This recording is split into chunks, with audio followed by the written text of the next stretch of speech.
Welcome to On the Table with Ashley. This is our food and connection series that explores the many ways people create connection through food, from community gardens and classrooms to dinner tables across the world. The series highlights stories of gathering nourishment, memory, and care. Through insightful conversations with experts from all walks of life, the vulnerable conversations shared over dinner, the scents and recipes that carry memories of home, and the grassroots efforts communities make to combat food insecurity and support one another. Through these conversations, we examine how food unites people, preserves culture, conjures memory, and creates identities. Ultimately, the series reveals the profound role food plays in nearly every human experience. This episode is a rerun with our guest, Dr. Hoby Wedler. This episode continues to be one of my favorites. It's really an amazing episode, and Hoby is such a wonderful guest. A brief introduction to Hoby. Hoby Wedler has been blind since birth. He is a chemist, an entrepreneur, a sensory expert, and is driven by his passion for innovative, creative, and insightful thinking. We have an extended bio about Hoby in the show notes, and we will also link the longer version of this episode that we originally recorded. Enjoy.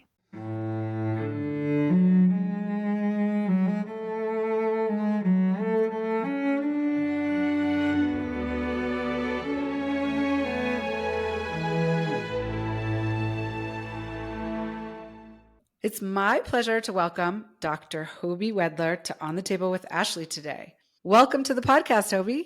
Oh my gosh, Ashley, it's an absolute honor to be with you, and I really appreciate the invitation. Thank you so much. Well, let's jump in. I always like to start our discussion with a little bit of where you grew up and what kind of kid you were when you were young. Yeah. And in your case, and I know that you've been blind since birth, I'm interested in hearing if you were brought up to believe you could do almost anything you put your mind to, or if you had some sense of limitations imposed on you because of your lack of physical sight. I was a very happy kid. So I grew up in Petaluma, California, and compared to a lot of my friends who are very global and international and all this, I have a very boring trajectory. So I travel a lot now for work, but I was born in Petaluma. I was raised in a house about zero point 0.8 miles from where I live now. And I went out to school at the University of California, Davis, as you mentioned, did my undergraduate and graduate work there from 2005 to 2016, and then boomeranged right back to Petaluma to start my businesses. And for me, the way I would describe my life as a kid is very much enjoyable, very happy. I was raised with my brother, who was 2 years older, who was completely sighted. And what I'll tell you is that I was born totally blind, but my parents had no idea that I was going to be blind. They did all the genetic testing, everything they needed to do to make sure their baby was going to be okay, and everything looked fine. And then I was born on May 30th of 19, and lo and behold, I had no eyesight. They looked at my eyes very quickly and said, "Oh, there's something majorly wrong with Hoby's eyes." Now, my parents, mind you, had not lived with anyone with eyesight. My mom's cousin's husband then was blind and became a real role model for us. But beyond that, they really did not know what blindness meant, how to deal with blindness, and they didn't know any blind people. So it was this amazing experience for me being born into this family. And I'll tell you, they kept the bar high, high, high. And the expectations were right where we'd expect them for anybody. I mean, I was expected to do chores just like my sighted brother. Maybe my chores were a little bit different. One of my chores, which we can get into a little bit later, was cooking soup for the family.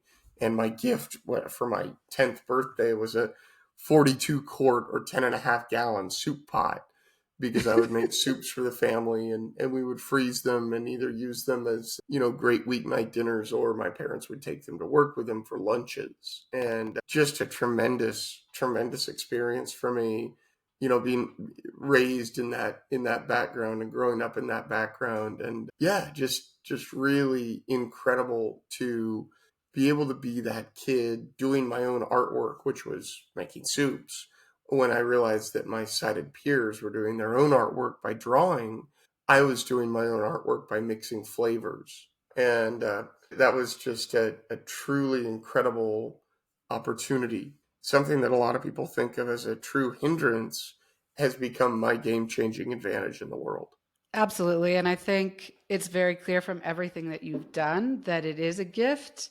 You are able to give a gift to sighted people too, and we'll get maybe particularly to sighted people. So we'll get into that as well.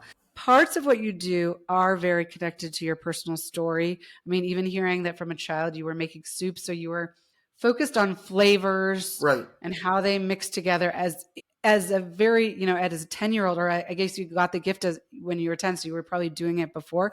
That's Was doing, pretty yeah, unusual, it's different. but it's not as obvious to me how you ended up pursuing a PhD in organic chemistry. Although I guess, I just recently read, what is that book, Lessons in Chemistry, where they talk about things Yeah. in the food. So it does make sense, Yeah. it could make sense, but in any Yeah. event, I thought it would be helpful if you could tell us about that path, Yeah. and then from choosing that as your PhD, how you focused your interests professionally. Yeah. I could talk for hours about this, so I'll keep it concise, but also very informational. The reason I studied chemistry is because of an amazing high school chemistry teacher. My high school chemistry teacher was the shining light behind the work that I do and really showed me that chemistry is possible. So I had the same instructor for freshman physical science as I did for honors chemistry as a junior. And when I was in her class as a freshman, we did some chemistry work and I just fell in absolute love with chemistry. It was just something, I don't know how to say this, but I had a knack for it. It made sense to me in so many ways that I I decided that at that point as a freshman that I wanted to study honors chemistry as a junior. And I went back to the same instructor and she said, "Yeah, take the test. We'll see how you do." It was this funny thing where I I don't think they expected me to really understand that much chemistry, and then I got the high score on the placement test and it's like, okay, we got to welcome you to honors chem. So I worked with a team to really figure out the right strategy and the right way to make it work. And it was so much fun. We found a great assistant who had taken the class the year before me and was just a really cool ally and amazing person that I could, follow and work with in the laboratory. And it was incredible. It was an amazing opportunity.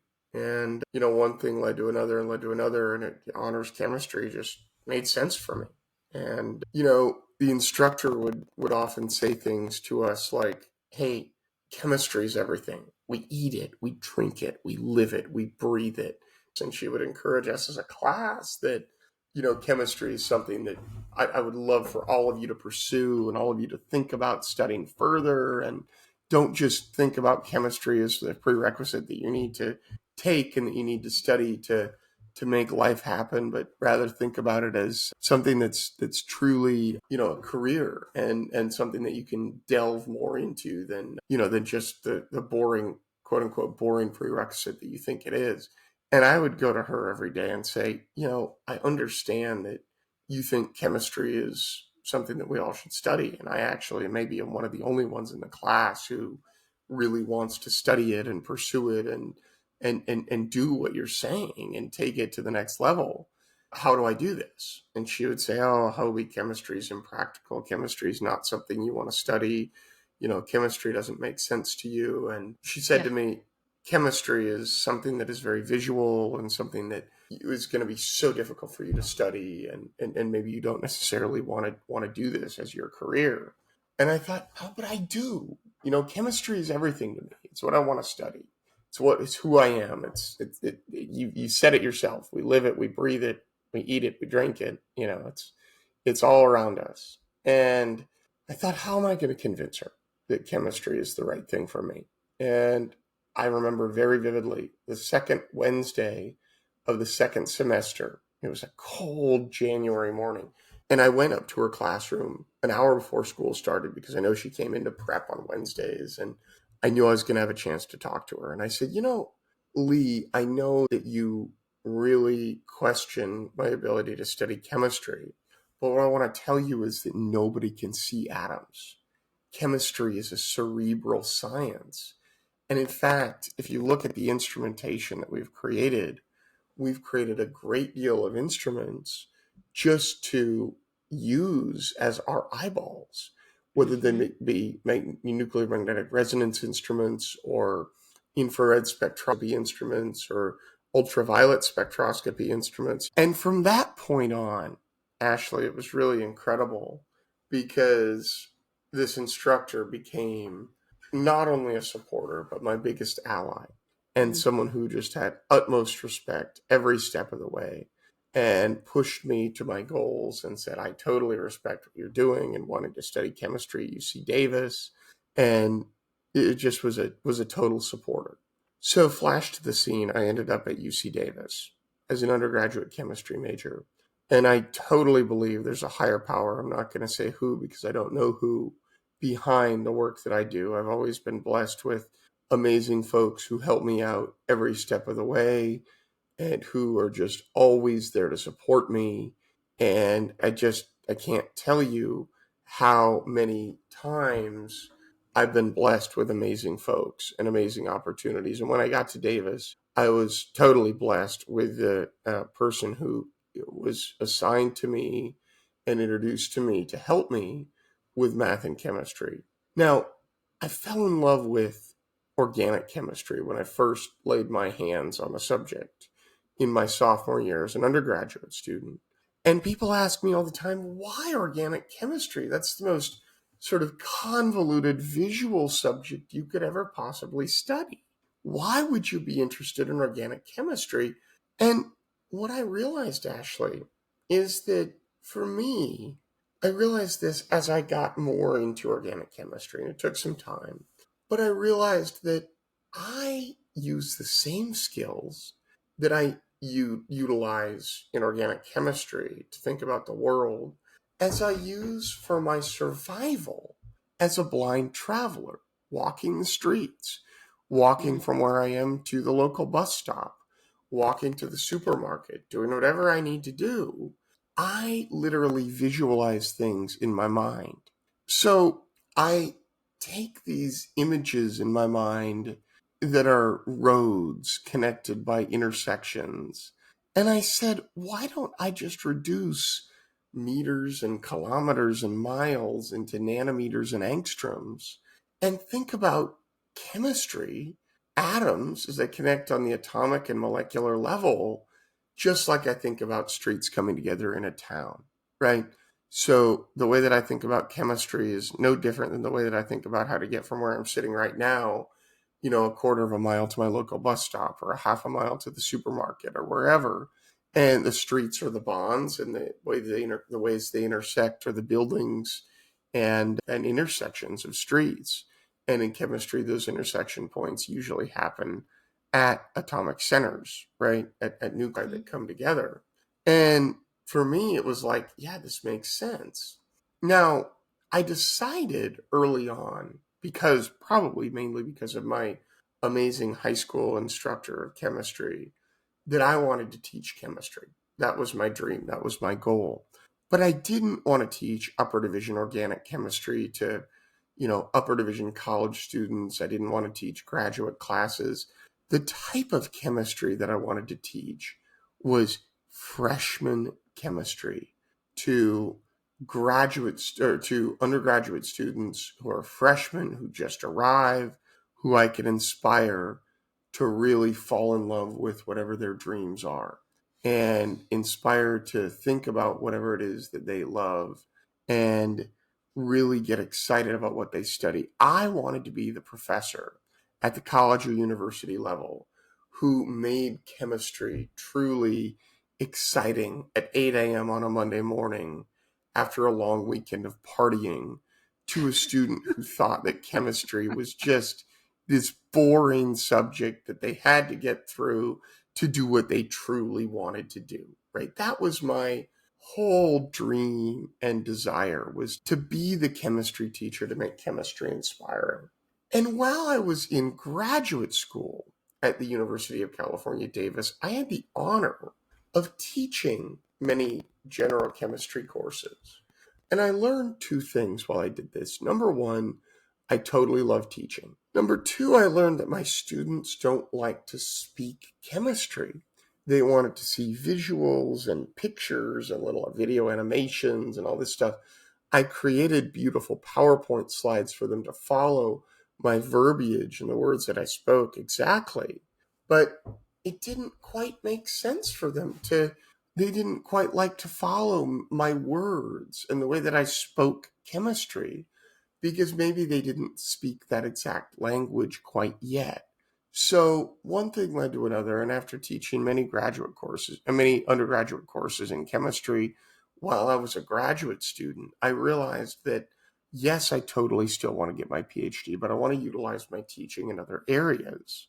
And in 2011, I was so honored to have been contacted by Francis Ford Coppola himself and his team, and, he said, "Hey, I got your name through a friend, and I really want to design a wine experience." And I, by the way, had taken wine courses at UC Davis, intro to winemaking, and a couple of graduate courses also on sort of the hardcore biochemistry of wine and related to sensory and how we sort of pair those things together.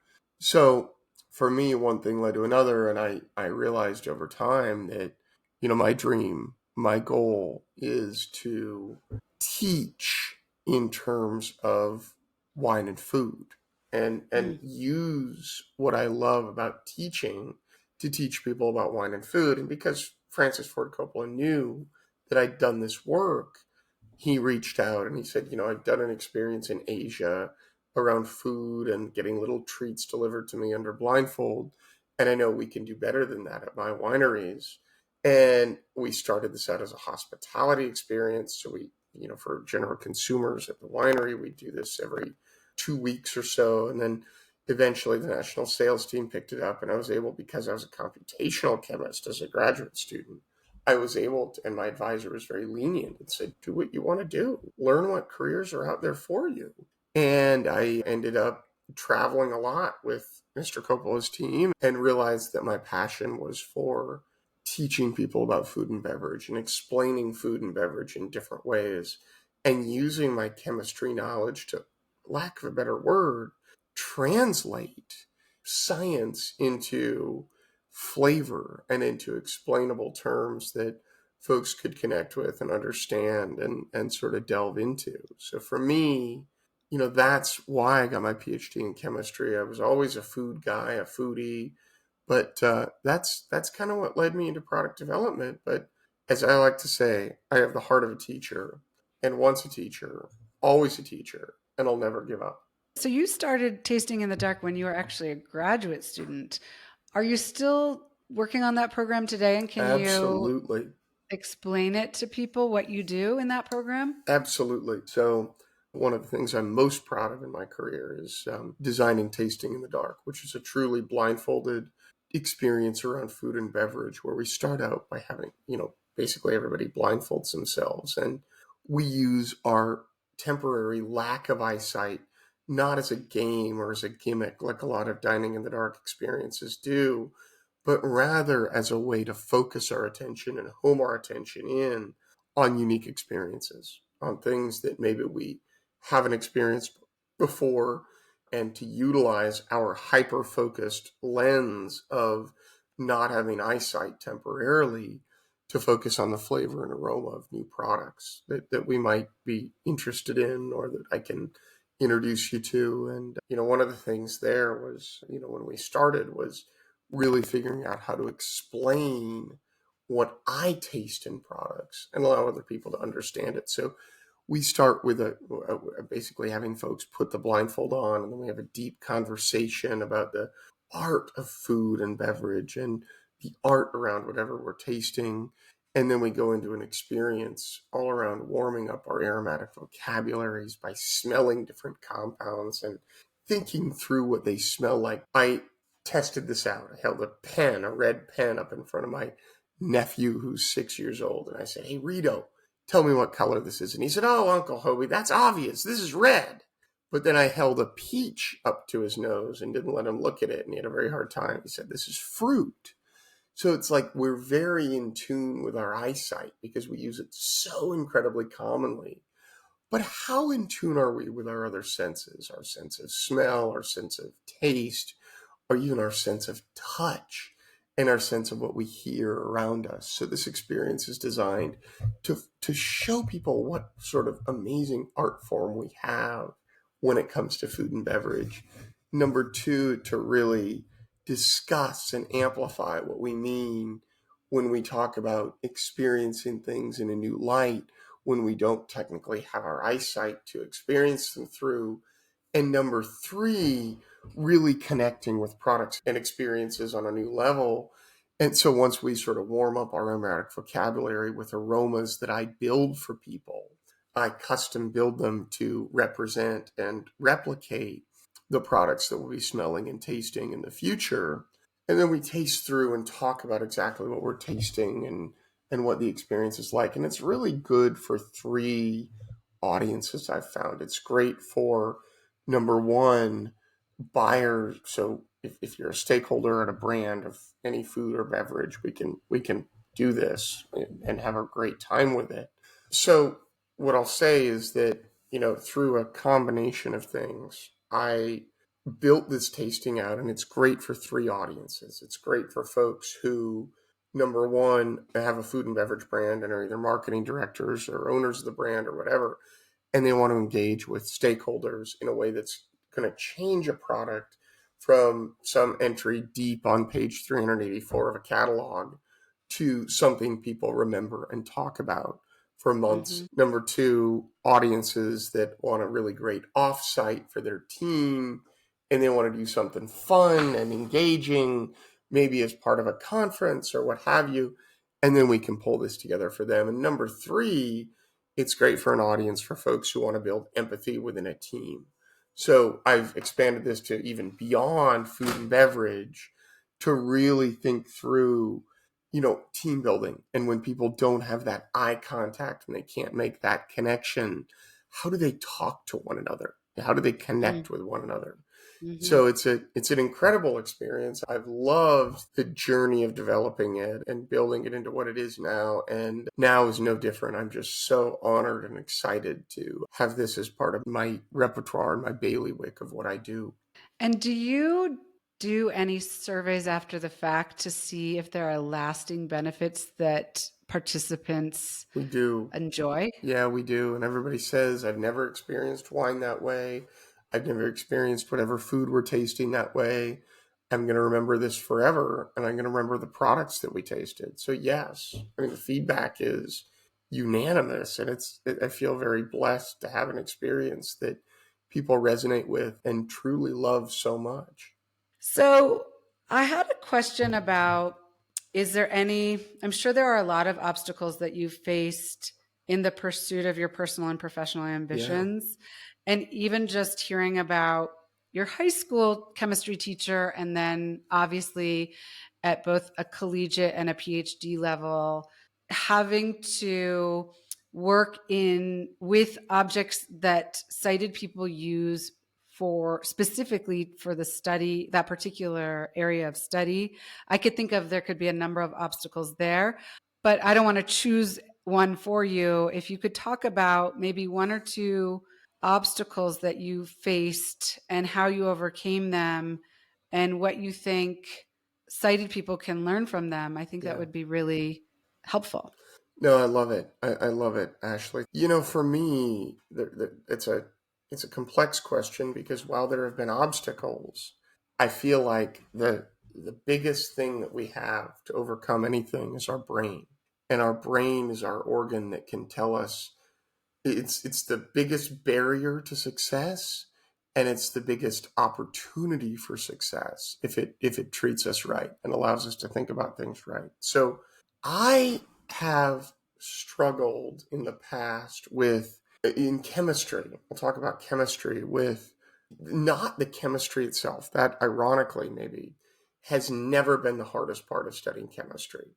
For me, the hardest part of studying chemistry has been getting material from the very visual medium where it's presented into my mind and needing to use great readers and assistants for that, and then getting that material from and what I do, getting my results, basically, for lack of a better word, from my mind back into that visual community. And the way that I've overcome that is by connecting with people and talking to people and really just creating relationships with great people who can be immensely helpful to me as I go through that process, right? Basically, folks who can design figures, folks who can talk to me about what they're doing, and I can work with them to get what I know into the visual world and to get things from the visual world into my head. So it's all collaboration there. And one of the other obstacles that I've faced, so I'm gonna tell a very vulnerable story here, if I may, without mentioning company names, of course. But at one point, just before graduation, I was applying to one of the largest food brands in the world for a job that was given to me, that was sort of offered to me as a translator between their R&D team, their hardcore R&D team, and the marketing and sales team. And what I really wanted to do for them is help them translate some of the stuff that they were doing and that I was helping with a little bit with their R&D team to and the scientific item, topics of discussion to the sales and marketing team. And it was a day and a half long interview. I gave a great talk about my science. I had great meetings with everybody. The only person who I struggled with was the HR director. And she was just very skeptical about having a blind person come to work for them. And about a week and a half later, I got a call saying from the HR director, "You're not qualified for our position. We're just not interested in you. Have a great day." And it was very cold and very direct. And my ally at that company reached out a few days later and said, "Hey, I want to tell you, you were actually perfectly qualified. We all want you to work. The reason you were said to be underqualified was because HR was afraid of the liability you'd cause our company." And to me, it was like, okay, wow. So like, I'm going to cause you a liability. So I said, well, what the heck with it? I'm going to work for myself. And that's one of the big things that prompted me to work with my amazing life partner and now business partner, Justin, to launch the companies that we have now. We have the product development company. We have a marketing company, which is the only blind-owned marketing company in the world that we know of. We've got a couple of companies based on emotional design and one on art and fashion, based out of Italy, by the way. I realized pretty quickly after school, or while I was still in school technically, that I needed to really paint my own picture and start my own company myself in order to thrive, in order to do what I Mm-hmm. wanted to do. Are there obstacles in people being able to fully understand what I can do and my capabilities? Absolutely. They're there for sure. But you overcome them with a positive attitude and by telling yourself that anything's possible. And if you can, in a calm and collected and relaxed way, portray that to others, that's how we win. That's how we Yeah. succeed in this world. And yeah, is being blind going to be a lot more work than folks who are sighted? Absolutely. But my parents taught me good work ethic. I'd go to school all day. My brother and I would get home from school. We'd do homework. What would take my sighted brother maybe 2 or 3 hours would take me 4 or 5. And then, especially during the summer, we'd go out and work on the house until it was dark. So my parents, maybe because they wanted to train me and my brother how to have good work ethic, never hired anybody to do anything around the house. So it was all on us. And they were Mm. helpful too. And, we did everything together, but everybody had high expectations of each other.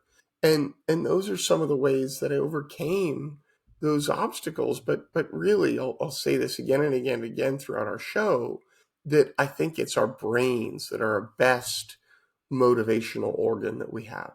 I completely agree with that. And I have two teenage boys, and they don't think that I know very much at this point. Hopefully, at some point, they will recognize They'll come my life around. experience. But I tell them all the time, what you think is what will be. And if you think you're going to have a bad day, guess what? You're probably going to have a bad day. And if you go into a test thinking, I really am going to do well on this test, you have a much better chance. So our brain is extremely powerful. We have to train our brains. And I actually think that that is lifelong work, because we all have ups and downs in our lives and things that make us lose faith in ourselves, whether it's other people losing faith in us or us not Yeah. performing to our potential.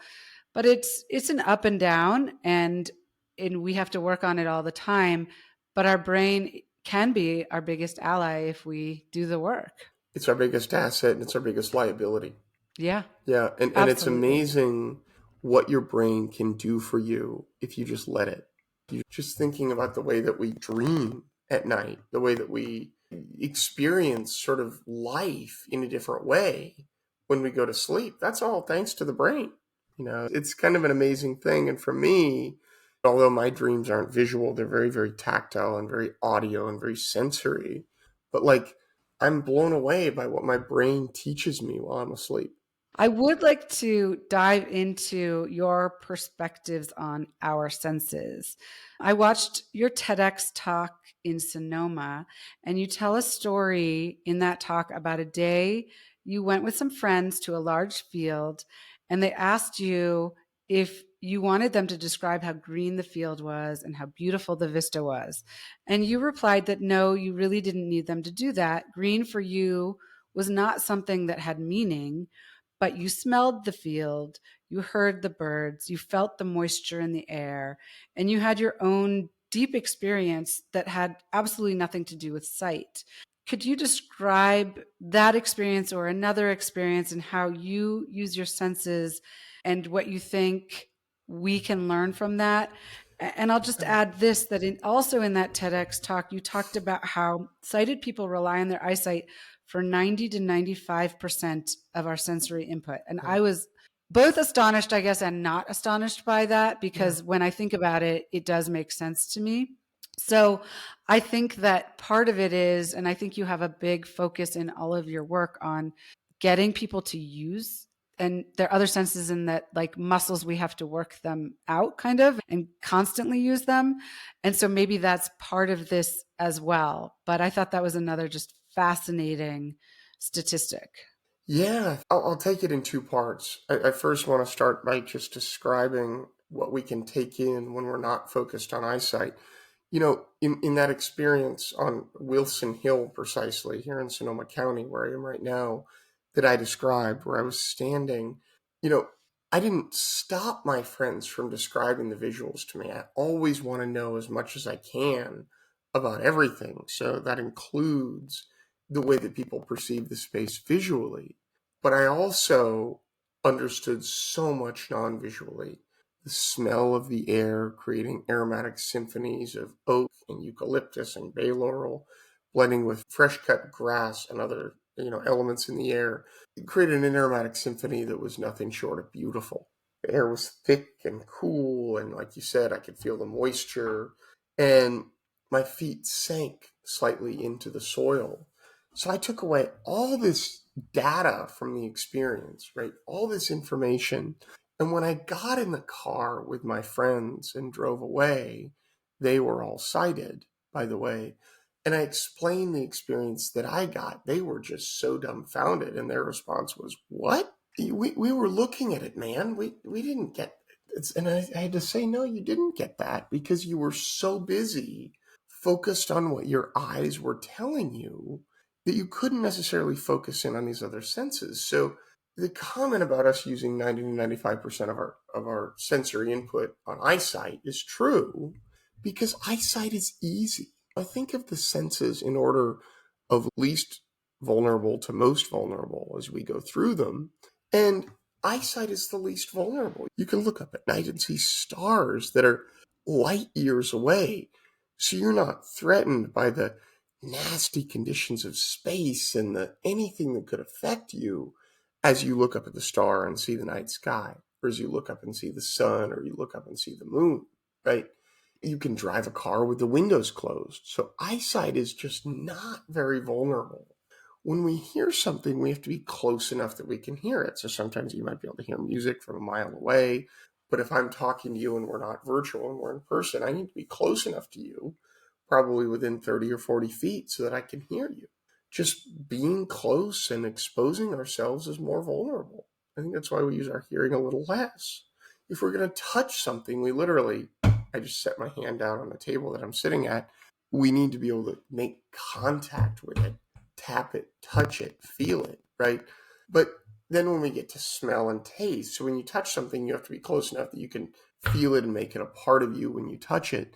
When we smell something, we're breathing fumes into our body, and we're literally making that vapor a part of us. And when we taste something, we're putting something in our mouth. So we have to trust the source of whatever we're putting in our mouth just so innately and positively, right? That it creates this whole sort of dynamic and interesting thought process about how do we use our senses. And for me, I've learned to use my non-visual senses to absorb the world around me. And I think oftentimes sighted folks, when I explain how I perceive the world, are really surprised and excited by it as well, Mm-hmm. because they can see that future perhaps for them too. But that's my story about senses in a nutshell, and how that sort of talk and the blindfolded tastings that I do and all this stuff really ties into everything else that I do. Well, can you talk a little bit about sensory design, which you describe as the fine line between art and science? And you said in your talk that science fills our toolbox and art is how we use those tools. And you gave one example about the sound of a car door closing in a less expensive versus a luxury car. And because of the sensory experience in the luxury car, it's a very soft close. And in the less expensive car, it's kind of a harsh close, which I think is something people can just, viscerally relate to. That if they think about it, oh yeah, I understand. If I just closed my eyes and I heard a car door closing, I would be able to tell you if it's a luxury car or not. Right. And you talk about how non-visual and subconscious sensory data play into our buying decisions. I'm sure this is something that you work on a lot in your professional life. And I thought you could maybe give us an example that you are working on or have worked on, and how you use your expertise to help companies in product development. Yeah, I truly believe from a design perspective that designers, they're often graphic designers, even industrial designers, use their eyesight so much because, as we talked about a minute ago, it's the main sense that we have, and it's the one that we really know how to use, right? However, there's so much that we can gain from the world if we're not hyper focused on what our eyes are telling us, and we're really focused on what our other senses are telling us. So to me, sensory design is that element of design which is, yes, visual. Yes, things need to look good and they need to be catchy, right? But also, how do they feel? How do they sound? How do they smell? How do they taste, right? So, this is a funny story that I'm going to tell you. I can't say the name of the company that hired us, but a big tech company in Cupertino, California, that makes a certain variety of smartphones and laptops and things like that they need glass surfaces for, whether it be the surface on your smartphone or the trackpad for a laptop, reached out to their glass supplier in 2017 and said, we need a glass that feels more silky. And the glass company said, well, we just produce glass for tech companies and for the construction industry and for the automotive industry and all these things.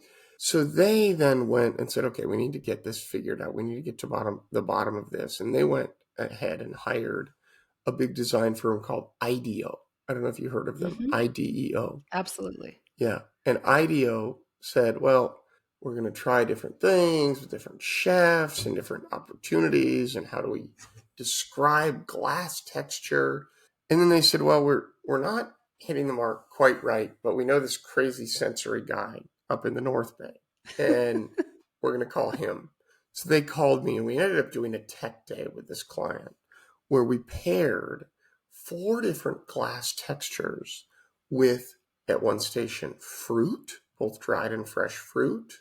At another station, cheese, both hard and soft cheeses, and different textures that the cheese might have on your palate.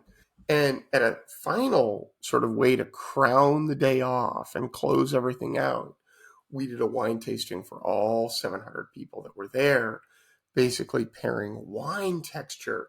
Some were bubbly, some were red, some were white, with the texture of the glass. And From this deep exploration of texture of glass, we realized that glass texture has really two dimensions. Glass can either be something that is very sticky, where your finger doesn't want to slide, or something that's slick, where your finger slides right across it. Glass can also be either very smooth, where your finger just is effortlessly moving across it. It's almost like a really light, amazing cream cheese, or very rough, almost like an aged Gouda or a Beamster or even an aged cheddar cheese, right? Where you feel a little bit of track to. So after this tech day, the client chose the glass surface that they use in their smartphones. And to this day, to the best of my knowledge, this was 7 years ago, still to this day, they use that glass surface. So that's one example of showing someone, hey, how can all this fit together in a way that makes sense? And Mm-hmm. that's how I use my senses, and that's how I use sensory design. That's a great story. Yeah. So, in a recent podcast I was listening to, it's called 10% Happier with Dan Harris. He had Deepak Chopra on as a Oh guest. my gosh. And Deepak Chopra was talking about consciousness Yeah. and the difference between what he called provisional identity and common identity. He explained that the localized I for a localized identity is what he called a bad habit. And he said the localized I or identity is the conditioned mind. At birth, you're given a name, ethnicity, national identity, economic identity. You're cited or you're not cited. All of these things give us a sense of who we are, but his point is it's actually not really who we are.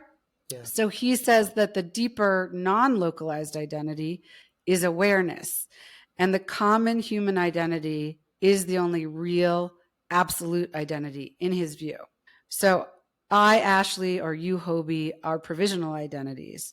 And Deepak says that when we stop identifying with the ego, body, mind, and we go back to the real non-localized identity, then, and this is a quote, he says, then I'm free of the judgments that are in the skin encapsulated ego, body, mind.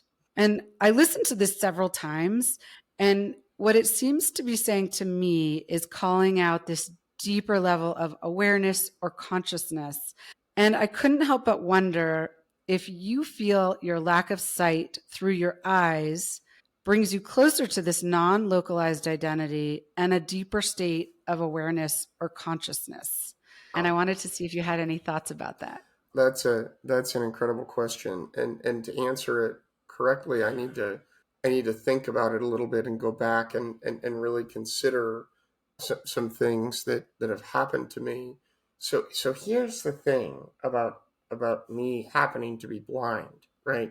I am not my sense. I claim, this is a contention of mine, that my senses are no better than yours, right? My hearing isn't better. My sense of taste isn't better. My sense of smell isn't better. My sense of touch isn't better. However, for my survival as a blind person, to give an example, I've had to really build on and enhance my sense of hearing, because when I walk across a street in a busy area, I need to listen to traffic as a blind person. And when I hear the flow of traffic, I know it's safe to cross in a certain direction, right? So if I'm not using my ears correctly, I'm probably going to get run over and killed. So I need to train my ears more precisely. In terms of my smell and my taste, I wasn't born with a sharper sense of smell than you just because I lack eyesight. But I, in two ways, need my sense of smell to be really good. In one way that's a little bit subconscious, I need it to get around my surroundings. Sometimes in familiar areas, I know that when I smell orange blossoms, I'm near my home because my neighbor has an orange tree. Or if I smell a particular type of food, I'm near the Scandinavian restaurant downtown. I know I'm pretty close, but I use subconsciously, mind you, I use my nose to know where I am. But for professional reasons, I've had to train my palate to be a very good and very astute palate over the past, I'd say, 25 years. Is my palate better than yours? No. I don't think it is. But I think I've worked hard to train it, just like someone who plays guitar might work really hard on practicing the guitar, right? So I feel like my well-trained palate is just the same as someone's amazing expertise in playing music. Could I play guitar? Sure. Could you play guitar? Sure. Do we dedicate our time to learning about it? Not necessarily. But what I'm trying to say here is that my sense of lack of eyesight does not build those skills. However, I'm able to focus on things more intently than others I've been around. Like when I open my window outside, I'm sitting here at my island in my kitchen, and I open my window and it's beautiful. It's the Ides of March. It's March 15th, and the aroma of springtime is pouring in my window. I can smell flowers outside like jasmine. I can smell the grass that was recently cut a few days ago. There's a small element of honey on the air. I don't know where that's coming from. I smell there's a tree that was cut down near us, so I can smell the sort of fresh bark of that tree and the freshness there. So I can focus in on these things. And I truly believe that being blind and living in a sighted world, which is very hard because sight gives us an advantage in understanding the world around us and connecting with the world around us. So without that, I have to focus on things differently. And I'm really good at feeling what my subconscious needs at any given time. And I just have to imagine that you judge people less quickly than sighted people do. So So I'm working on a we, book called It's Not What It Looks Like. Don't judge a okay. book by its cover. Because I feel like so often we judge things by our immediate experience, by what we see, by what we experience, by what we interpret. We can't judge a book by its cover. It's this interesting thing of like, you don't care if a dog is black or brown or gray or white or yellow or whatever, green, whatever the color may be. And one of the things that I think is so exciting about Amatand that you're building is a brand of amazing products and a brand of culture, if you will, that has a feel and an appreciation that allows you. So I'm holding this teacup in my hand right now, right? It's such a beautiful cup because it allows me to experience the world and experience this cup of tea in a way that's very special, but in a way that I'm not constantly reminded of, oh, you've got this great teacup in your hand. It just feels natural. The ceramic is slightly rough and it just holds brilliantly in my hand.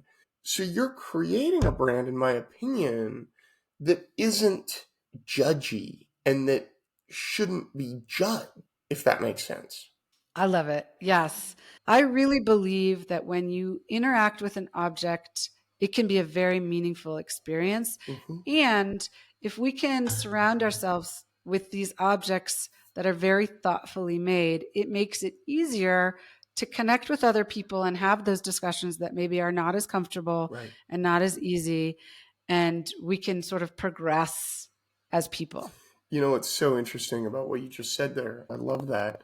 But for me, there's so much power in being thoughtful and intentional in the art and design that we create, because the things that take the most time to produce are the things, in my opinion, that are easiest to enjoy. Hoby, is there anything that I haven't asked that I should have asked or that you would like to tell our listeners? The first one is your brain is the thing that is your guiding force. And if you live with an abundance mindset and a mindset of positivity, you can do whatever you want to do. Your brain is the only thing in the way of holding yourself back from your wildest dreams. And it's the only thing in the way of you achieving your wildest dreams. So if you open your mind to whatever the possibilities may become that may arrive at your doorstep, you will be able to do whatever it is you want to do. And there are three things that I always like to share whenever I have the opportunity. Number one, we are not alone in this world. Every one of us is here to work with other people to make great things happen, right? So you're not alone. Number two, you're enough. What you do, as long as you deliver your personal best every opportunity you get, as it doesn't have to be as good as your idols or anyone like that. As long as you deliver your personal best, you are enough. You are doing your part, and you should hold your head high and be proud of that. And number three, every one of us is amazing. There's something that you do that is amazing that people will look up to. So you're not alone. You're enough, and you're amazing. Remember that as you go through life, because it's the power that will make or break any opportunity you have. And it's also the power that will allow us to have the difficult conversations and also maintain the love, trust, and respect in one another that we need to have those chats. Couldn't agree more. That was beautifully said. Thank Thank you. you.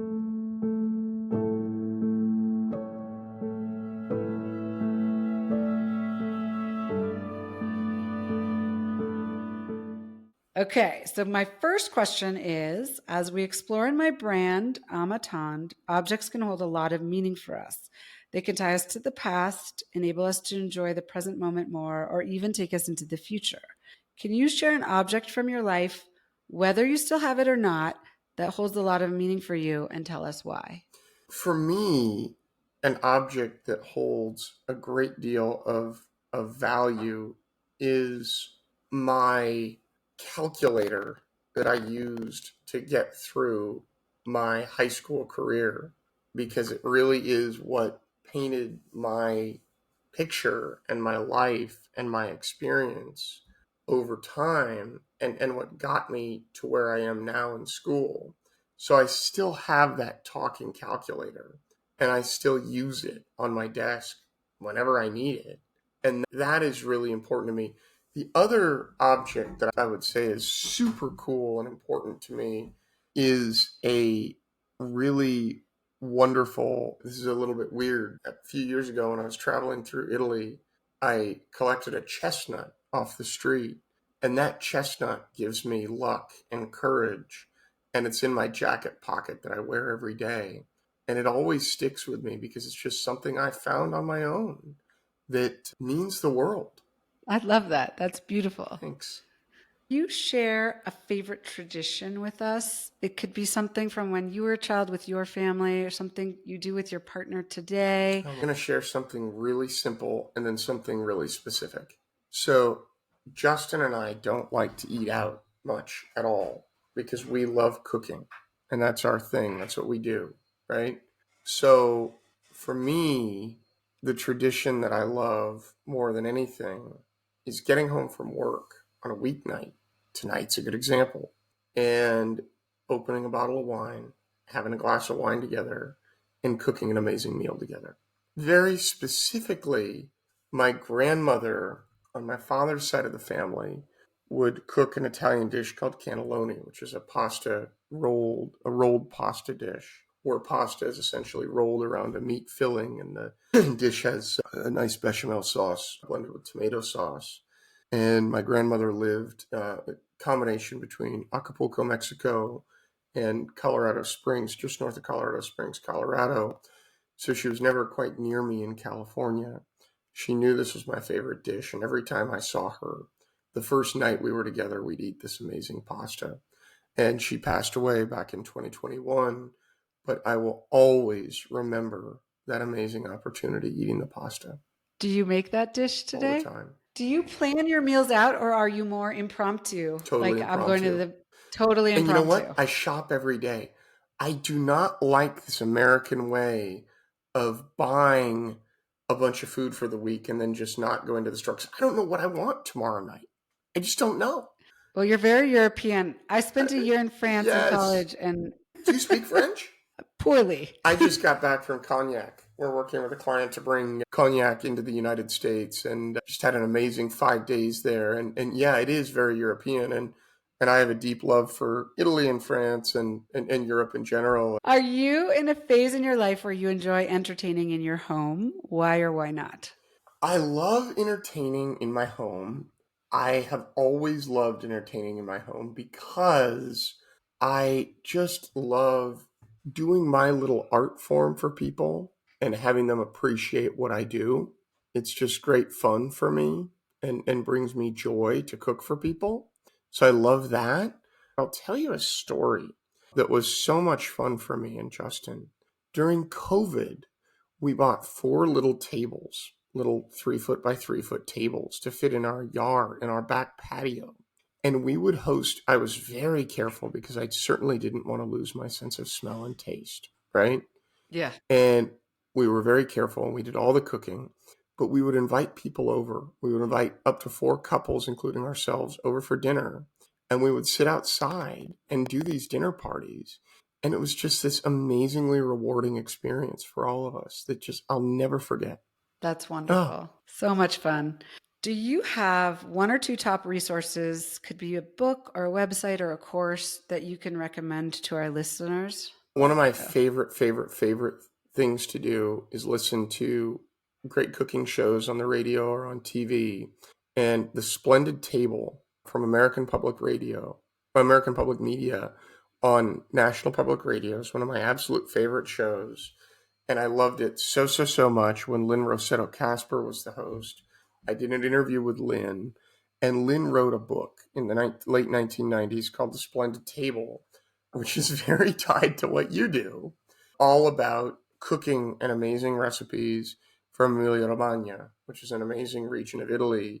And that to me is so incredibly special. I also really love Brene Brown, and I love Dare to Lead by Brene.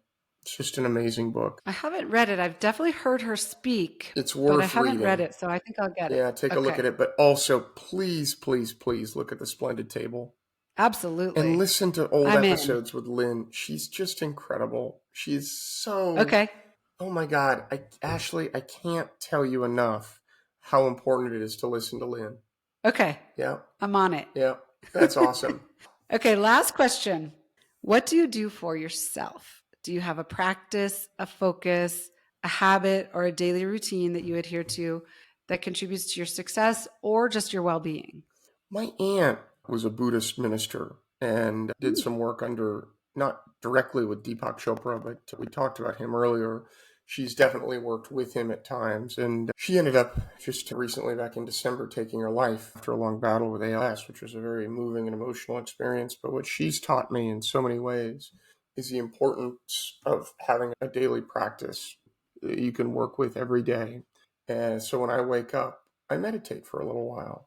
And I tell myself, what is it that you want to, or I ask myself what I want to accomplish in the day. And I use that to get up and ease into the day.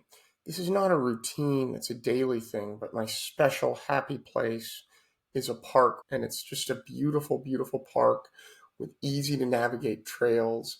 And I'm able to be just at one with nature there every time I go. And I love it immensely. So those 2 things, as much as I can, are what I think contribute to success and to open-mindedness and consciousness and thoughtfulness in so many ways. Hoby, thank you so much for joining me today. It has been wonderful talking with you. I do feel like I know you, even though I just met you. Ashley, And I've learned so much, and I really want your book, so you've got to write it. I'm going to write it. I'm going to get that done. And it is such a joy to speak with you and such a joy to come together with you and make this happen. I'm honored, and I just want I want everybody to know that don't be a stranger. Reach out to me anytime. My website is hobywedler.com. My email address is Hoby, Hoby, at Hobywedler, HOBYWEDLER.com. Reach out anytime you want. Let's make friends. Let's have fun. And let's make the world a better place by having those challenging but so important conversations. Let's do it. I look forward to continuing a friendship with you. I can't wait, Ashley. Okay. Cheers. Bye-bye. Bye-bye. On the Table with Ashley is presented by Almatonde, an elevated, everyday, luxury home and tableware brand with products designed to cultivate connection. You can learn more about Almatonde at ametendre.com or on Instagram at Amatant. By subscribing to our newsletter on the Amatant website, you'll receive updates on new episodes as well as promotions relating to Amatant and Amatant's products. Send us an email at reachoutanytime@amatant.com if you have ideas for guests or series ideas you'd like to pass along. Thanks for listening.